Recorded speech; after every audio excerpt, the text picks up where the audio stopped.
me, what is the reason of your visit to Mexico? My first objective is to know the Jewish community here. I heard a lot about the Jewish community in Mexico.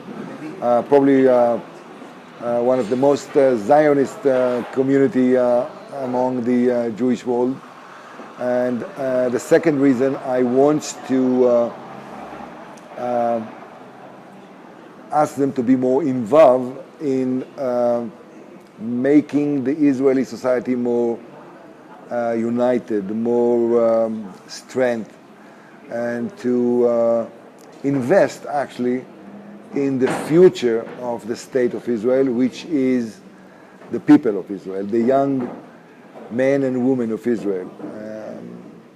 Israel is a strong country, militarily and economically, but unfortunately, many people who are not getting the opportunity, an equal opportunity, in terms of education. So they stay behind. And I believe that it's our role is to provide them an opportunity. History shows us that whenever you give an opportunity to a young kid, the sky is the limit. So that's why I came. And I'm very pleased by the hospitality and the warm welcome. And in fact, I think I found here some family friends. And giving my personal background and the background of a lot of Mexican Jews here, it's like being at home. What is the Rashi Foundation? Rashi Foundation is the biggest social foundation in Israel. Rashi was founded by a French Jew who owned the Perrier water company, and his name is Gustave Lavin. He died 6 years ago when he was 94. He decided to dedicate all his money to the state of Israel, to the people of Israel, mainly in the periphery. So since then, during the last 30 years, Rashi Foundation works within the Israeli periphery, geographic and social periphery, providing an opportunity from age 0 up to 30. We strongly believe that education is the most important vehicle to develop an individual, to create social mobility. If you were born in a bad social economy background, we provide you a good education. Your life will be different. We actually give you an opportunity to change your life. So that's what Rashi does. Since we are the biggest one and the oldest one, and we work with the government, we do it very closely.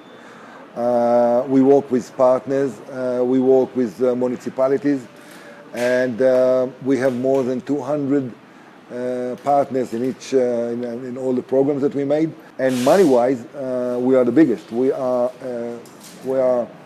managing about 1.4 billion shekel a year, which is approximately $350 million every year. That's a lot of money. We don't replace the government, but we show the way to the government what is needed in the periphery. We do a pilot, we bring the government, and then provide the solution. We know that every Friday you eat rizuhamod at your relatives, your parents' house, and you are born into a Halabi family. Right. Do you follow Halabi customs? Oh, sure. My mother is Halabi from Aleppo, and my mother, like a mother, a Jewish mother. My father passed away 10 years ago. He was from Bulgaria, and he met my mother. She came when she was 10 years old. She came from Haleb with her brother, and married my father, and I'm the first kid. So I brought up in a family who were Halabi, Jewish Halabi background, food. I'm not just eating with my mother every Friday, ruz ma fasulia, lahm ba'ajin. I'm hearing Arabic songs, so I'm familiar with the Kaltoum, Farid al-Atrash, but I'm familiar with the custom. I'm going to synagogue, which is a Sephardic synagogue in Yom Kipur, and the prayer and the songs are the same as in Chaleb. So it's into me. It's my childhood, and I love it. And I love it very much. And even my kids today, they always wait to Friday to eat grandmother food. and my wife, which is Ashkenazi from Poland, she learned how to cook all the Halabin food from my mother. She knows to do kibbeh? Kibbeh. So you still follow this? Jeje patate, come on. Jeje patata. Jeje patata. You still follow these customs in your house? Yeah, I still, because I think it's lovely. It's very Jewish, very generous, very warm. Family relation in Haleb, it's like everything is the family. The family is the most important issue. You meet with the family, you help with the family, you go out to work, you come back to the family. So we learned from my mother and from my grandmother and grandfather who came from Haleb, by the way, only when I was 6 years old. My mother came alone with her brother, grew up in Israel, and only after I was 6 years old, the rest of her family left through Turkey to Israel, and I met for the first time, I met my grandfather and grandmother when I was 6 years old. And their Hebrew was broken, so I spoke with them Arabic. So I learned Arabic from my grandmother, from my sitti. And what are the values?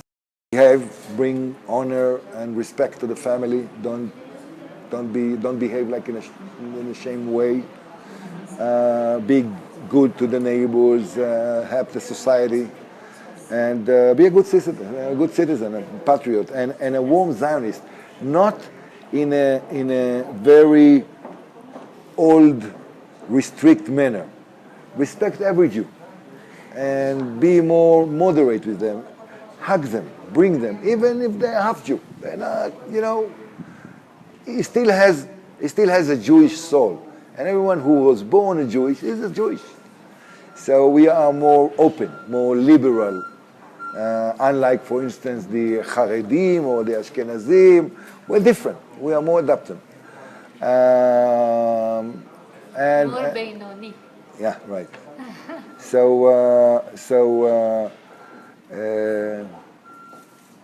helping the others, it's very important, and Kol Israel Chaverim, it's important, and Kol Israel Arevim Ze Laze, guarantee to each other. That was my background. You told us you lived in Lebanon for a Yeah. while. How was that?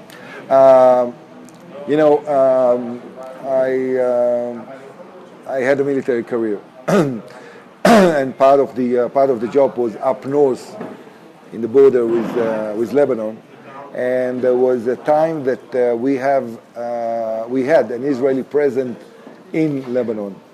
During the 90s, I was the overall commanding officer of our troops in Lebanon, and the headquarters was in Marj Ayun.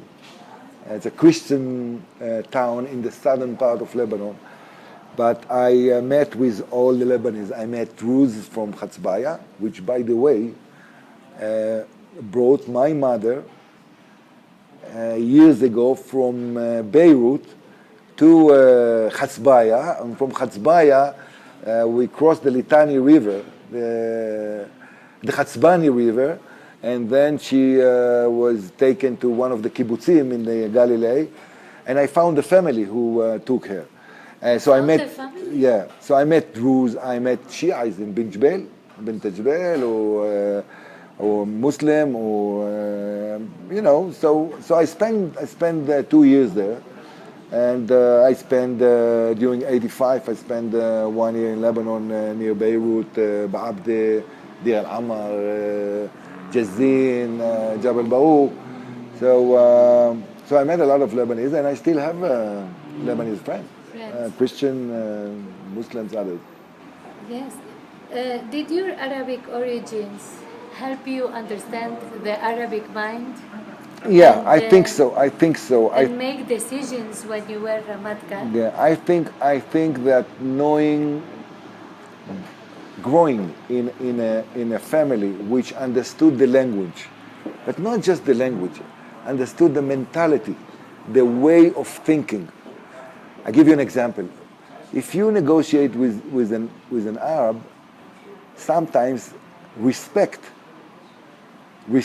is an honor for him is more important than the business or what you want to do. So I learned to negotiate and to give respect. I learned what is important to them and what is not important to them. I learned that sometimes they are not loyal as you think. And I learned that you cannot trust them there, or you can trust them there. So it's helped me very much knowing the language, because when you know the language and the mentality, you probably know better the way they think. And if you know how the other side think, it's helped you. This is a problem you think that the Ashkenazi leaders of Israel had? Definitely. I think that it's lack of experience, not knowing your neighbors, not knowing the Arab world, the mentality, the way they think, what is their values, and because you are more aware to what to do, what is wrong, what is right, what is important to them, what is not. For instance, many Ashkenazis, like a European guy, like American guy, judge or think about the Arabs the way they think about themselves. But they don't have the same values. They don't have the same beliefs. Human life for them is different than for you. To lie in negotiation, it's okay. In the West, you don't lie.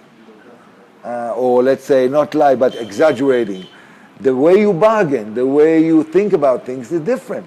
So if you have this knowledge in advance, you are in a better position, and vice versa. Because many times Israeli Ashkenazis or people with, let's say, Western background fail to understand why they say something, they seem to them that the other side agreed, but then nothing happened. Because they don't know the mentality. They don't know how to behave. What is important, what is not. What is important to the other side. And the things that are important to them, which are different for us. Yes, it's important. The cultural gap is important. And we have to breach this gap. And now with the Abbas speech in the UN, what happened? I think I'm not surprised. I know the mentality. I know that Abbas in his heart is not a Zionist. And he cares about the Palestinians, not about us. And I'm not surprising that one day he say this and one day he say this. So you have to know the culture. You have to know the mentality. But then can he be trusted? You see, for them, words Can he be the partner for peace? I don't know, but there is an Arab saying that there is no tax for word. So you can speak. Work is cheap. You work. So that's a culture. Different culture than the Western culture. It goes back to what we spoke about the different mentality. I think he's doing mistake by condemning Israel and making us criminal. I think he will gain nothing. I think that's counterproductive. I don't think it will make any promotion. He knows that we, the IDF and the Israeli government, helps him to stay in power against the Hamas. He knows that without the Israeli Defense Forces and the government assistance, he will not stay in power because he was not elected, and the Hamas will throw them. So, I mean, how can you speak like that? So I think it's an embarrassment for him. Yes, to him. To him. And Last question. No. Being from Arabic descent, was it an obstacle for you to get in your career? Because I know at the beginning... Ashkenazi is Sephardic, remember? Uh-huh. Well, a very, very good question. You're right. When I was young, and you know that in Israel, at the age of 18, you go to the military.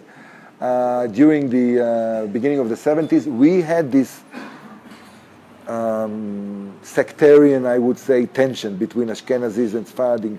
We had the Black Panthers in Jerusalem, if you recall, and others people, because it was an issue. And I think today it's less.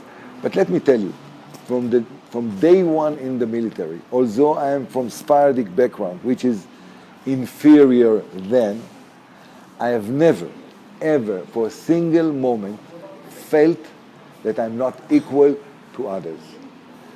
And I had many, many proofs to it. You have to understand the Israeli army is very professional. If you're good, you will be promoted. If you are not good, they will not send you to officer school. If you are not good, you will not get a company to command on. If you are not good, you will not be a pilot, regardless your family. It's about you and your performance only. And I can tell you that that's one of the reasons I stayed in the military. I felt equal. Although there were people who came from a family who were much richer than I. Their parents were, in some cases, ministers in the government, but they didn't get any advantage on me. If I was better in the exercise, if I was better in operation, I got the prize, not them.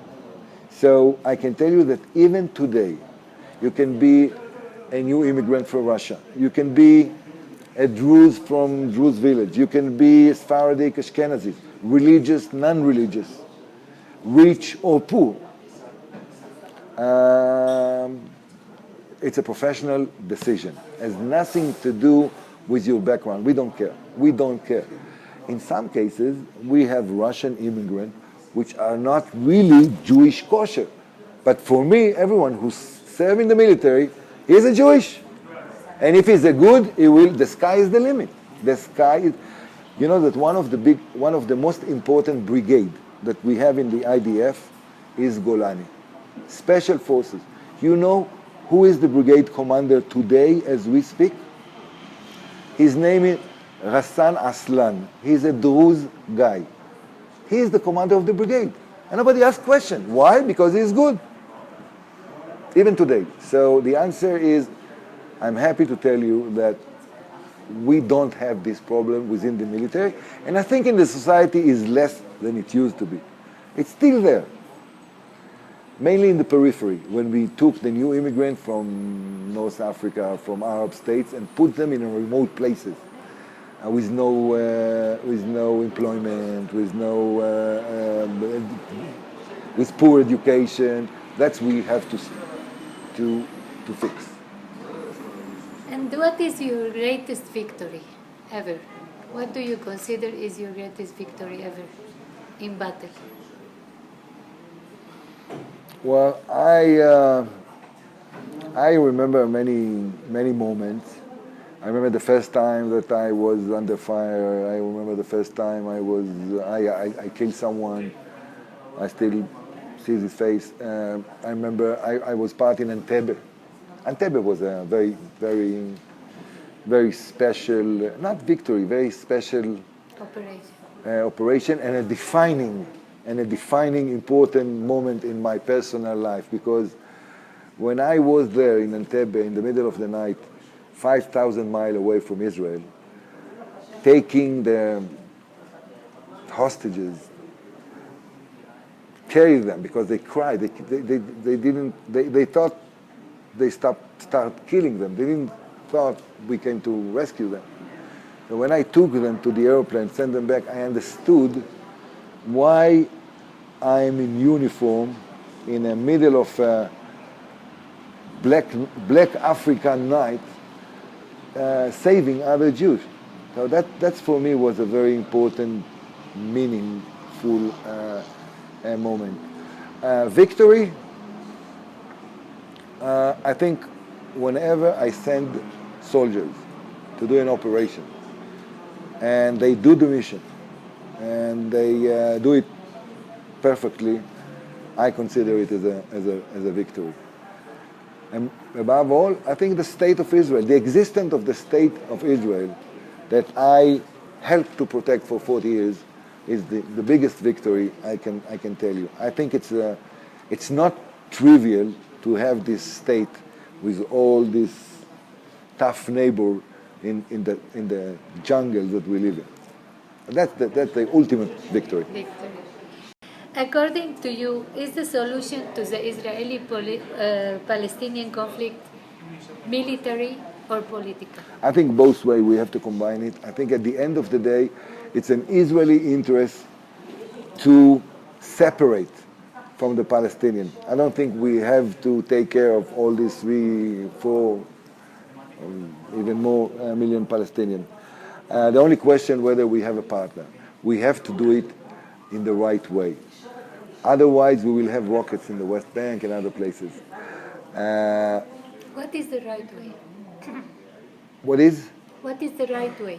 The right way is with a partner on the other side, a partner that we can trust, a partner that understands that we have to control the periphery. We cannot leave the border. We have to stay there, otherwise Hamas and other bad guys will bring weapons to the West Bank. They cannot do it alone, the Palestinian country. Right way is to compromise on main issues, like if they want to use water or resources or airfields or whatever, we have to compromise. We have to do it together, not one-sided. And the right way, the most important thing, is to educate their young generation to make the compromise, which they are not doing today. You see, my kids, my grandkids, they know. If they go to the class, they see a map, they see the West Bank, they see Gaza. We teaching them about the Palestinians. If you go to a class in a high school or in elementary school in Gaza or in the West Bank, you look at the map, there is no state of Israel. They don't teach them about Israel. They have to educate them, to teach them, to prepare them to make the compromise. So it's back against to education. Otherwise, it will not work. And the story about the tunnels. Many people say, is it possible that the intelligence in Israel didn't know about these tunnels? Is there a crisis in intelligence? Is it failing? I think it's stupid to say that the intelligence didn't know. We did know. The intelligence knew. The government knew. Just before the last operation, we discovered 3 tunnels. Just to remind you, 5 years ago, they used tunnel to kidnap Gilad Shalit. They came through tunnel. So it's not a new issue. Whenever someone tells you it's a new issue, tell him, how come it's a new issue if they took Gilad Shalit through a tunnel? How come you discovered a tunnel before? Maybe we didn't know precisely on every tunnel. We do like 90%. But it's nonsense to say we didn't know about the tunnel. Because they say it was the reason for the ground incursion. Yeah. Once you have an opportunity to solve a problem, a military threat like the tunnel, you must do it. You have to look for opportunity. You don't just one day out of the clear sky attack someone just because he has something. For instance, Hezbollah has a new weapon. We are not opening fire against Hezbollah. We're preparing ourselves. Once Hezbollah will start, we will solve the problem. We will deal with it. So the same happened here. It took some time, but the tunnel is not new. Whoever tells you, just tell him. So if it's new, how come Gilad Shalit was kidnapped through a tunnel? How come before the operation we discovered some tunnels? It's not you. What is the influence of the Ramatcal on the decisions of the Prime Minister? In Israel, any Ramatcal is a very powerful decision. Is a very powerful position because he is the commanding officer of the military everyone reports to him, and above him, unlike the States, America, there is no commander-in-chief. It's not the government, it's not the prime minister, it's not the president, it's a body, it's the cabinet. So it's not Security cabinet. Yeah, the security cabinet, the defense cabinet. So it's not one man. And whenever you come to them, you talk with few people, not one people. So your position is very strong. And politically, you don't want, it's not easy to go against the recommendation of the military. So it's a very powerful, but let me ensure you that every Ramatcal and the military knows perfectly well that we are subordinate to the government. We are working for them, not the other way. That's why we are very orientated military. We get orders only from the government. We cannot cross the border one step without permission. So we are fully subordinate and compliant with the government approval. Minister of Defense, Prime Minister, or the cabinet. In wartime and in peacetime. It's their decision. They are the bosses. We serve the country, not an individual. We serve the security of the government. We serve the state of Israel. But they are, in chain of command, they are above us. ISIS. If you were the responsible for fighting ISIS, what would you have done? Kill them all. Kill them all. ISIS is not a problem now from Israel because they are 100 kilometers to our east. They are in the eastern part of Syria and the western part of Iraq. I think we are overestimate ISIS. I don't think they are a big issue. I think they did a mistake by beheading an European and American guy because they are doing it for the last 3 years, but nobody cares. Only when they start with an American guy or with a European guy, they drew the attention of the world. So I think it was a stupid mistake by them.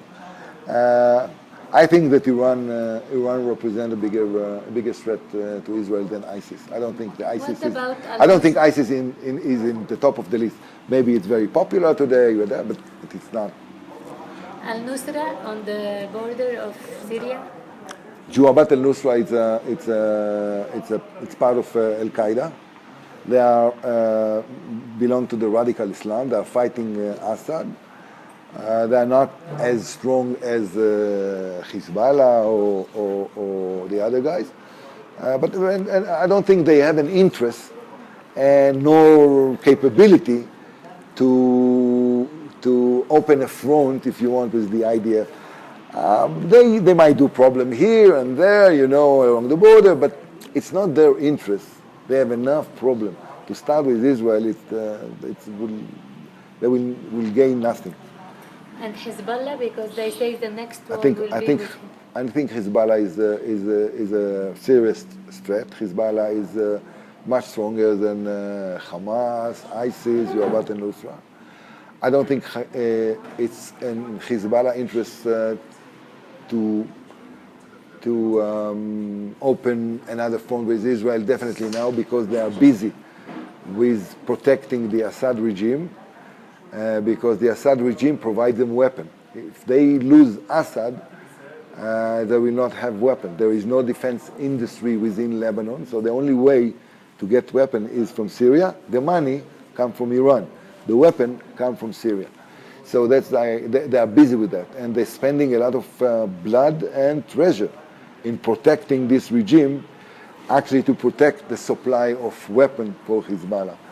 And I think they understand that Israel will retaliate in a way that will cause them internal problem in Lebanon. You see, Hezbollah cannot ignore, and you were in Lebanon, Hezbollah cannot ignore the Lebanese public opinion, Christian, Muslims, and others. If Hezbollah said, I need the weapon to protect Lebanon, and after a war with Israel, Lebanon is destroyed, people come to him and say, listen, You're not protecting Lebanon, you are destroying Lebanon. Why do you need the weapon? We have the Lebanese army. So that's causing internal problem. So I don't think, and I think Nasrallah is not stupid. Maybe he wants to revenge, but he will not do it along the border. Listen, it's unprecedented that kids at the age of 8 years in the kibbutzim in Kiryat Shmona and up north going to school without spending one night in a shelter. It's never happened before. I think that's because Hezbollah understand that it's not in his interest to open another war. But he will do it someday. I don't think tomorrow morning. He has enough problem on his plate. And what does Gabi Ashkenazi thinks of the performance of Gabi Ashkenazi as a Ramatcal? Well, I let others to make the judgment. I feel privileged to get the job. I was a candidate 2 years before that, and they chose the other guy. I became civilian. They called me after the Lebanon war to repair and improve the IDF. I hope I did it, but you know, let's other to make the judgment. I feel privileged to lead, command, and be with these young men and women of Israel. So they're great. And you are protecting us all. Yeah. Would you like some message to the Jewish community in Mexico? Well, thank you for the warm welcome and your hospitality. I feel at home here. And I thank you for the long support that you are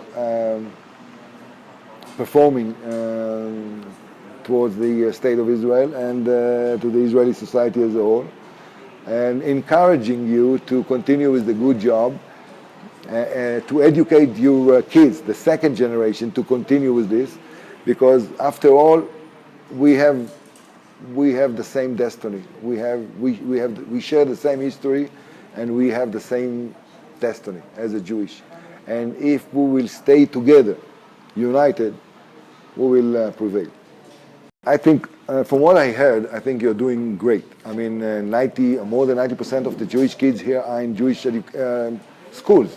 That's very unique. Let me tell you, in Jewish community in the world, that's not the number. It's very impressive. So I think you are already investing in Jewish education a lot. I would say that the most important issue in education is to teach people how to teach. In today's changing world, the idea is to expose them to the learning process, how to learn, to be curious, how to try to learn about this and about this, not just to read and say by heart this and this and this. You have to develop their personal motivation. Make them ask questions. Don't accept anything as trivial. If something characterizes the Israeli character, is the fact that we are asking questions. We don't accept anything as, why is that? That's not granted. We ask questions, we want to understand with the chutzpah, you know, and all this. I think we have to develop in everyone personality and to develop Jewish identity. You get from the military to education. Very easy. Very easy. I tell you why. Because the military is a story about people. You, in a way, educated people.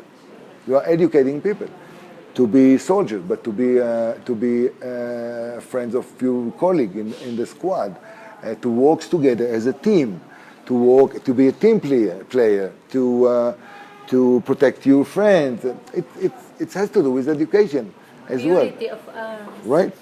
Yeah, definitely. And so you got to education. I went to this organization not because of education. I went to this organization because I think that the most important issue today in Israel, other than security, is to improve the